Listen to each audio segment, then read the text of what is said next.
question I get asked a lot is a gated community really safer for the people that live there? And the answer, in my opinion, isn't a simple yes or no. Really, I think there's three types of gated communities, and in my experience, they all don't typically work as intended. Let's break it down and I'll show you. I'm Larry Mashapiri, broker, owner of Mashapiri Group. Here we go.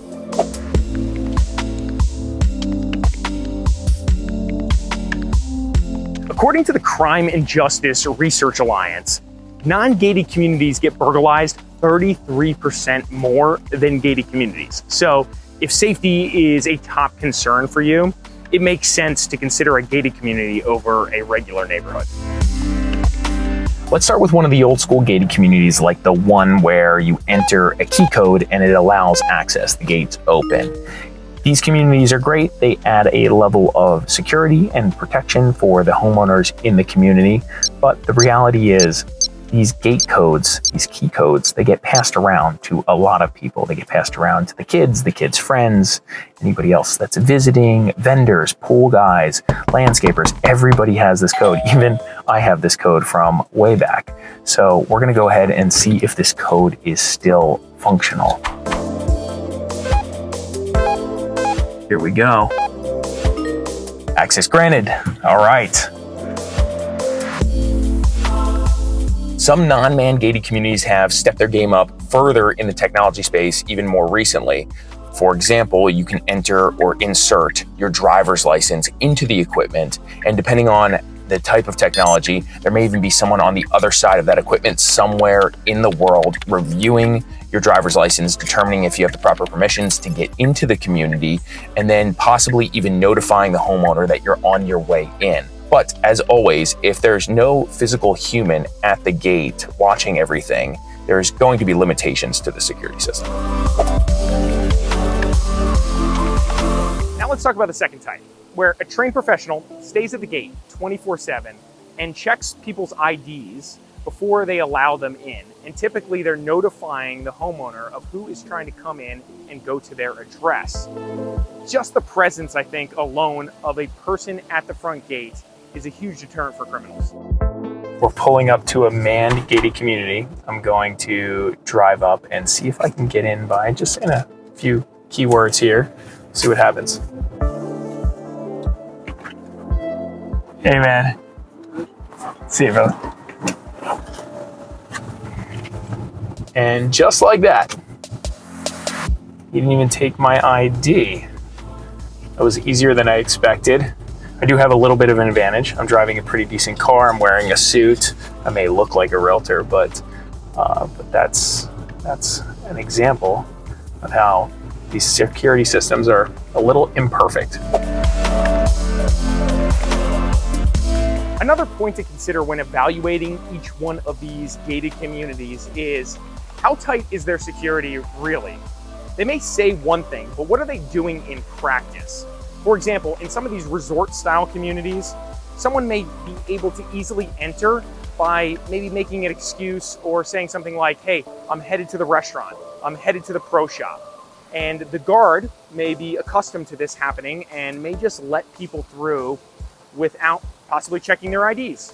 Another example might be some communities, like the one behind me, leaves their gates open at different times in order to allow anyone to come through. All right, let's see if one of these resort-style communities will allow me access just by driving up to maybe one of the back entrances here. Hey, how you doing? Marina, thanks. Right in. No problem. So if you know how to navigate some of these resort-style communities, unfortunately, you can get access pretty easily. There's another community with a security system that is super unique. It's one of the wealthiest communities in the area, and how they operate is they have professional 24/7 armed guards throughout the community as well as at the front entrances, but there's actually no gate, and they don't take your driver's license, they don't check you in, they just let you drive on through. Most people think you have to get checked into this community, but you can actually just drive through. And how they actually add additional layers of security is they have cameras everywhere, and the guards are constantly moving through the neighborhood. They check With the cameras, they know who's coming in, who's in the vehicles. They're grabbing license plates as you come in with the cameras.